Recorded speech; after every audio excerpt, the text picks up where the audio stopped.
자, 재고자산과 유가증권 평가 조정이 있는데요. 자, 재고자산 및 유가증권 평가 이익, 평가 손실이 생겼을 때는 어떻게 할 거냐? 원칙적으로 평가 이익이라든가 평가 손실은 순자산이 증가. 제가 입금하고 송금이라고 얘기를 했을 때, 입금, 송금 얘기했을 때 원칙적으로 입금 항목, 송금 항목, 입금 불산입 항목, 송금 불산입 항목 여러 가지가 있을 텐데, 자, 입금 항목은 뭐냐면 순자산이 증가하는 경우에 입금입니다. 순자산 증가. 송금은 반대겠죠. 순자산이 감소되는 경우입니다. 자, 그러면 순자산이 뭐라고요? 자산은 부채 플러스 자본이라고 했을 때 자산에서 부채를 뺀 나머지 금액이 자본 금액이 순자산일 거예요. 그래서 순자산이 증가한다. 예를 들어서 자, 재고자산 뭐 평가 이익이 생겼다. 재고자산 평가 이익이 생겼으면 차변에 재고자산, 대변에 재고자산 평가 이익 하겠죠. 평가 이익. 자, 그래서 재고자산 평가 이익은 뭐예요? 손익계산서상 당기순이익에 들어가겠죠. 이익잉여금에 들어가겠죠. 자본에 들어가겠죠. 그래서 자본이 증가하는 순자산이 증가하기 때문에 평가 이익은 당연히 입금 항목이 맞고요. 반대로 뭐 단기 매매 증권, 유가증권이 평가 손실에 생겼다. 단기 매매 증권 그리고 차변에 단기 매매 증권 평가 손실이 생겼다. 평가 손실을 잡았다. 내가 갖고 있는 주식값이 폭락을 해버렸어. 그러면 나는 단기 매매증권을 대변에 넘기면서 감소시키고 차변에 평가 손실 잡겠죠. 이렇게 회계 처리를 할 텐데 당연히 평가 손실은 단기 순이익에서 감소되기 때문에 순자산이 자본이 감소되죠. 자본이 감소되니까 손금은 맞아요. 그런데 세법상으로는 야 평가이익 평가손실은 네 생각이고 또 다른 사람들 규정하고 또 다른 사람들과 형평성 문제도 있고 이게 임의적인 부분이 있다 보니까 그래서 야 니네들이 평가이익 잡은 거 평가손실 잡는 거 그거 다 인정 안 하겠다. 그래서 회사가 만약에 평가 이익 잡았다 그러면 입금으로서 순자산이 증가돼서 입금이 있지만 원칙적으로는 그런데 세법상 규정된 건 이거 평가 이익 인정 못해 그러면 입금 불산이 반하는 겁니다. 회사가 회계상의 이익을 잡아놨으니까 입금 불산임하고 평가 손실 잡았다라고 했을 때는 평가 손실 송금 불산임하는 세무 조정을 해줘야 돼요. 물론 근데 그 회계상 재고자산 또는 단기 매매 증권에 대해서 평가이익, 평가손실 잡는 사례는 거의 없겠죠. 이론적인 상황이다라는 얘기. 자, 재고자산은 기본적으로 기초재고액 플러스 단기 매입을 더해서 기말재고액과 매출액 원가로 배분하는 과정인데 이건 뭐라고 했어요? 자, 회계상 보면 재고자산 또는 상품 이 원장을 보게 되면 기초 재고액과 단기 매입액이 있고 이게 판매 가능 금액이 될 거고 이 금액을 판매된 금액 매출 원가 그리고 미판매된 금액 기말 재고로 이렇게 나누는 과정이라는 얘기죠. 배분하는 과정에서 이익 계산에 굉장히 영향을 미치고 있다는 얘기예요. 그래서 그리고 유가증권 기말자산가액은 단기와 차기 이후 처분 손익에 영향을 미치기 때문에 법인세법은 자의적 평가 방지하고 사실상 실현된 것도 아니잖아. 실현됐다는 얘기는 처분했다는 얘기인데 처분되지 않았기 때문에 야 그거 팔아봐야 아는 거지 라는 관점입니다. 그래서 기업회계 기준 배제하고 평가 기준을 구체적으로 규정하고 있는데 평가 대상 뭐 재고자산 유가증권 있고 평가 방법 뭐 원가법 개별법 보통 이제 선입선출법 이라고 했죠. 유가증권 개별법 뭐 총평균 이동평균법 뭐 이런 식으로 쭉 했는데 이 평가는 법인이 아래 방법 중에서 납세지 관할 세무서장한테 신고한 방법에 따르는데 이론적으로 여러분들이 한번 보시고요. 실질적으로 평가 이익, 평가 손실 잡는 그런 부분들은 없어요. 자, 평가 방법의 신고, 변경, 신고 기한 보면 신설법인이라든가 새로 수익사업을 개시하는 비영리법인 이런 부분들은요. 법인 설립 신고의 때가 속하는 3년도 과세표준 신고 기한까지 언제? 다음 연도 3월까지 평가 방법을 신고했는데 변경하려고 해요. 그러면 해당 사업년도 종료일 이전 그러니까 언제죠? 9월 말 까지 신고를 해줘야 된다는 얘기예요. 신고를 안 했어. 또는 신고도 안 하고 무단으로 변경을 했을 때는 어떻게 할 거냐. 무신고했을 때 재고자산 뭘로 가요? 선입선출법으로 갑니다. 유가증권은 총평균법. 부동산을 판매 목적으로 부여하는 부동산 매매업자들은 개별법으로 이렇게 정리를 할 겁니다. 무신고했을 때 뭐 신고 하나 안 하나 거의 뭐 이런 부분들로 정리하다 보니까 대부분 다 뭐 재고자산 선입선출법, 유가증권 총평균법, 그리고 판매 목적 부동산은 워낙 크니까 개별법으로 이렇게 정리를 하면 된다는 얘기. 이런 부분 이론적인 사항이에요. 별로 특별히 설명할 건 없고요. 재고자산 유가증권 평가 조정 명세서 서식을 보면 이렇게 돼 있어요. 재고자산 유가증권 평가 조정 명세서 또는 평가 방법 변경 신고서가 있어요. 여러분들 여기 화면에 나와 있는 대로 뭐 무신고다, 뭐 적법 뭐 이런 식으로 비교해서 회사 계상, 조정 금액 뭐 이런 부분 특별히 할 게 없겠죠. 그래서 그렇게 간단하게 조정 명세서 또 변경 신고서 화면이 있어요. 변경 신고서에 따라서 변경 신고할 수도 있다라는 부분 여러분들이 참고적으로 보시면 될 것 같고요. 그 다음에 세금과 공과금 조정을 좀 마저 학습을 하도록 하겠습니다. 요거는 재고자산 유가증권 조정 같은 경우에는 특별히 여러분들이 조정할 사항이 거의 안 나올 거예요. 그런데 세금과 공과금 조정은 많이 나옵니다. 자, 어디 있냐? 과표 및 세액계산 과목별 세무조정 2 세금과 공과금 명세서 서식을 갖고 하는데 먼저 기본적으로 세금과 공과금 뭐예요? 돈 쓴 거야, 지출한 거야. 업무와 관련해서 썼기 때문에 원칙적으로 송금에 산입하는 게 원칙이지만 특별한 경우에 송금으로 인정을 하지 않거나 또는 송금의 인정 시기를 달리하거나 이런 부분들이 있어서 좀 전체적으로 봐야 될 것 같아요. 세금과 공과금, 조세, 공과금, 뭐 벌과금 뭐 이런 식으로 해서 구분해서 볼게요. 자, 조세 측면에서 보면 지출연도의 송금으로 바로 인정이 되는 경우가 있어요. 가장 대표적인 게 재산세라든가 주민세, 종합부동산세, 자동차세, 뭐 이런 거, 인지세 이런 거, 지역자원시설세 같은 거 이런 부분들이 있다면 그거는 세금을 지방세 이런 부분들을 내면서 바로 비용 처리하면 돼요. 문제 없어요. 그런데 뭐 토지 건물 같은 취득세, 등록 면허세, 관세 예를 들어서 부동산을 취득을 했다. 그러면 취득할 때 취득세 부담하는 것은요. 취득세 비용 처리하는 게 아니라 토지 건물 가액에 합산을 해줘야 돼요. 토지 건물 가액에 합산을 한다는 얘기는 뭐예요? 자, 취득세, 토지 건물 부동산을 취득하면서 취득세 낸 이 금액은 바로 비용 처리가 아니라 자산가액에 산입을 해야 돼요. 토지 부분에 해당되는 거, 건물 부분에 해당되는 걸로 구분해서 토지가액과 건물가액에 넣어줘야 되는데 그러면 토지가액에 넣어놓은 취득세는 언제 비용 처리돼? 토지 팔 때 비용 처리가 되겠죠. 건물에 포함되는 취득세는 언제 비용 처리돼? 감가상각을 통해서 비용 처리가 되겠죠. 여기는 처분할 때 비용 처리가 되는 겁니다. 자, 그랬을 때 요거 하나 또 하나 여러분들이 부동산을 취득하게 되면 부동산 매매 계약서가 있는데 이 매매 계약서에는 거의 대부분이 토지와 건물 가액을 따로따로 구분한 게 아니고 일괄적으로 그냥 합해 놨어요. 여러분들은 부동산 매매 계약서라고 해가지고 회계 처리 좀 해달라고 해서 거래처에서 보내옵니다. 그러면 토지가액과 건물가액을 반드시 구분해서 입력을 해줘야 돼요. 매매계약서는 통으로 되어 있는 경우가 있어요. 거의 대부분이 그래요. 물론 토지가액, 건물가액 따로따로 이렇게 구분되어 있는 경우가 있겠지만 대부분은 토지가액과 건물가액을 합산해서 입력을 했는데 합산해서 기재가 되어 있는데 여러분들이 회계 처리할 때는 토지가액과 건물가액을 나눠줘야 돼요. 왜 나눠줘요? 왜? 토지는 처분할 때 비용 처리되고 건물은 감가상각을 통해서 비용 처리되다 보니까 만약에 취득세라든가 이런 부분을 토지 건물가액을 구분하지 않고 예를 들어서 건물가액으로 다 넣어버렸다. 그러면 감가상각비가 토지가액 포함해서 과다하게 계상이 되겠죠. 그럼 나중에 세무조사 때 문제가 됩니다. 추정이 됩니다. 그래서 구분해 줘야 되는데 뭘 갖고 구분합니까? 보통은 이제 기준시가에 따라서 안분 입력을 해 줘야 됩니다.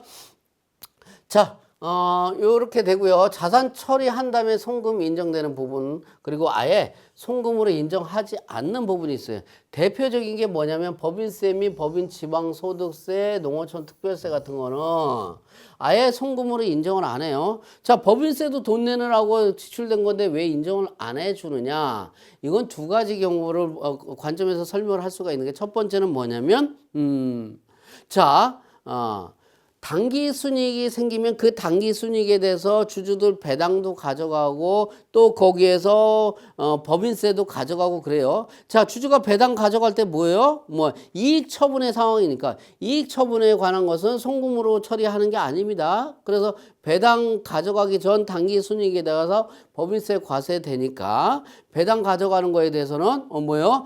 배당금 지급하는 부분은 송금으로 처리를 안 합니다. 비용 처리 안 합니다. 만약에 이거 송금으로 처리한다고 할게.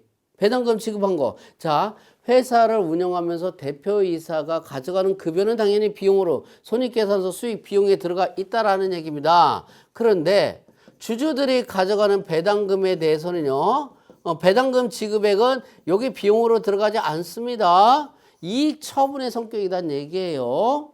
또 하나, 배당금 지급한 것을 손금으로 비용으로 인정을 한다고 할게요. 그럼 몽땅 다 가져가 버려. 그럼 법인세 낼 게 없다라는 얘기. 자, 그래서 그런 것처럼 당기 순이익에 대해서 부과되는 법인세는요, 이익 처분의 성격이다라는 관점 하나하고, 또 하나 법인세를 송금으로 비용으로 인정을 하려면 그 법인세 계산 구조상 당기 순이익을 끌고 와가지고 여기에 입금산입, 송금산입, 송금산입, 입금산입, 세무조정해서 각 3년도 소득금액 계산하고, 그 다음에 쭉쭉쭉쭉 내려와서 나중에 법인세를 계산할 텐데, 이 법인세를 여기다 다시 산입을 시켜줘야 되겠죠. 그러면 여기 또 계산이 또 틀리죠. 또 다시 산입시켜줘. 계산 틀려. 뭐야 이거. 뺑뺑이 도는 계산에 있어서 문제가 생긴다라는 두 가지 관점 하에서, 그래서 회사가 손익계산서상에 당기순이익계산한 손익계산서상에 여기 비용, 법인세 차감전 이익, 그 다음에 법인세 등 나와 있는 이 법인세는요, 무조건 송금불산입 해줘야 되는 세무조정사항이다라는 얘기 아시겠죠? 개별 소비세, 주세, 교통, 에너지, 환경세 누가 내는 거예요? 소비자들이 내는 간접세다라고 해서 송금 부인하는 거고요. 부가가치세, 매입세액은 내가 물건을 사오면서 부담하는 부가세, 매입세액은 부가세, 매출세액에서 매입세액 공제합니다. 납부할 금액에서 차감하거나 또는 환급받거나 하는 이런 부분들 공제받을 금액이기 때문에 당연히 송금이 아니에요. 자, 그런데 불공제되는 부분들이 있다는 얘기예요. 자, 공제되면 당연히 부가세 매입세 공제가 되면 당연히 송금이 아닌데, 불공제가 되는 경우가 있다는 얘기예요. 접대비 관련된 거, 면세, 토지, 비용업용, 소형소형차, 이런 구입유지 관련된 거, 이런 부분들은 뭐예요? 불공제된다고 했죠? 이 불공제되는 여러분들이 부가세 편에서 설명을 했는데, 부가세 신고서 작성하기 위해서 매입 매출 전표 입력을 할 때 상단에 매입 과세가 아니라 매입 불공 50일이 아니라 54로 입력을 하게 되면 하단의 전표 분계가 부가세 금액이 부가세 대금이 어떻게 돼요? 없어지면서 자산가액으로 들어봐요. 또는 비용 처리가 돼요. 자, 이런 부분들은 송금 또는 자산 처리하면 돼요. 그런데 같은 불공제 된다고 하더라도 세금계산서, 미수치, 사업무관 이런 부분들이면 야, 그건 네가 잘못했잖아. 의무 불이행으로 인한 이런 부분들. 이것도 의무를 제대로 다하지 못한 이런 부분들에 대한 잘못은 너한테 있으니까 그때는 송금 처리 안 합니다. 송금 부인한다는 거. 세액, 가산세, 징벌효과 감소 방지 위해서 이렇게 안 한다는 거고, 공과금 중에서 송금이 인정되는 것은 교통 유발 부담금, 폐기물 처리 부담금, 대기 오염물질 배출량에 부과되는 기본 배출 부담금까지는 송금으로 인정이 되고, 초과해서 배출하는 부담금이라든가 폐수 배출하는 부담금 같은 거, 이런 부분들 벌금, 과태료, 가산금 등은 전부 다가 손금으로 부인하고 있다라는 거. 나머지 교통유발 부담금 같은 거, 건물 큰 거 갖고 있다고 해서 교통유발 부담금 부과하는데 어쩌란 말이냐. 네 건물 때문에 교통이 밀려, 교통이 정체되고 막 그래. 그래서 이렇게 부과하고 있지만 송금으로는 인정을 하고 있다라는 거. 여러분들이 개별 항목들은 좀 확인을 하셔야 될 것 같고요. 그 다음에 또 뭐 있냐면 벌금 과료 과태료 쭉 보면 송금이 인정되는 사계약상, 그러니까 사적으로 계약하는 거에 따른 의무 불이행으로 뭐 연체이자 같은 거 이런 거 있다면 산업재해 보상보험료 연체금이라든가 전기요금 납부 지연으로 인한 연체 가산금, 국유지 국가하고 한다고 하더라도 사적 계약이란 얘기죠. 국가 땅이라고 하더라도 사적 계약에 따른 거기 때문에 이런 부분들은 전부 다가 연체료 가산금 내는 거 송금으로 인정을 합니다. 그런데 관세법 위반 벌과금, 산업재해 보상보험료 가산금이라든가 교통사고 벌과금, 외국납부 벌금, 뭐 국민건강보험금 가산금 이런 부분들은요, 네가 잘못했잖아 해가지고 송금 부인합니다. 자, 조합협회비는요 송금으로 다 인정을 합니다. 일반 회비뿐만 아니라 특별회비도 송금 인정을 하되, 다만 임의로 조직된 조합이 협회, 일반 또는 특별회비 이런 부분들은 송금으로 인정을 하지 않습니다. 임의조합은 안 돼요. 기타 사항은 여러분들이 한번 쭉 보세요. 개발이익 환수에 관한 법률에 따른 개발부담금은 토지 취득원가, 과밀부담금 취득원가, 수도시설 원인자 부담금 자본적 제출, 피해 제조물 배상 책임 보험료 송금, 하수도 원인자 부담금, 뭐 설비 취득 원가로 들어가는 거고 이런 부분들 쭉 있어요.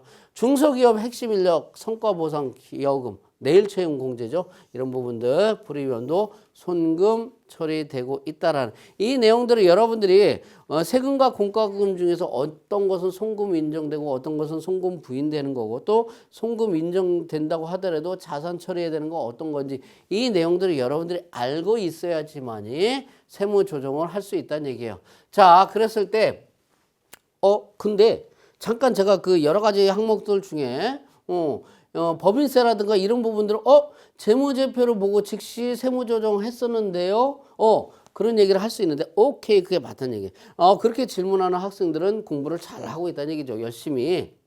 그래서 이 세금과 공과금 조정 명세서를 통하지 않고, 지금 부분은 세금과 공과금 조정 명세서를 작성을 해서 세무조정사항 반영을 하는데, 그렇지 않고 뭐예요? 어떻게 재무제표 보고 그냥 송금불산이 세무조정 해줘도 됩니다. 자, 여기서는 세금과 공과금 명세서를 보고 조정명세서 작성하는 방법입니다.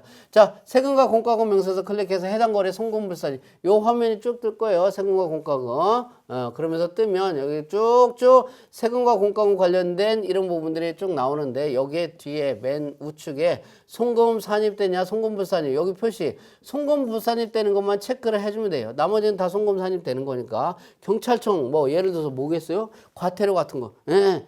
벌금, 뭐 주차 위반, 뭐 속도 위반 이런 거 나왔겠지. 송금불산이 여기다가 체크해 주면 돼요. 여기다 체크해 주면 됩니다. 자, 그랬을 때 원래 세금과 공과금은 당연히 세금과 공과금 개정 과목만 불러옵니다. 개정 과목 요것만 불러오는데, F4 과목 추가 요거를 하게 되면 추가해서 더 다 불러올 수 있어요. 뭐 세금과 공과금, 잡손실 개정에 있는 거 불러와봐라, 법인세 등 개정에 있는 거 불러와봐라, 또 다른 거 있는 거 불러와봐라. 한꺼번에 다 불러와봐.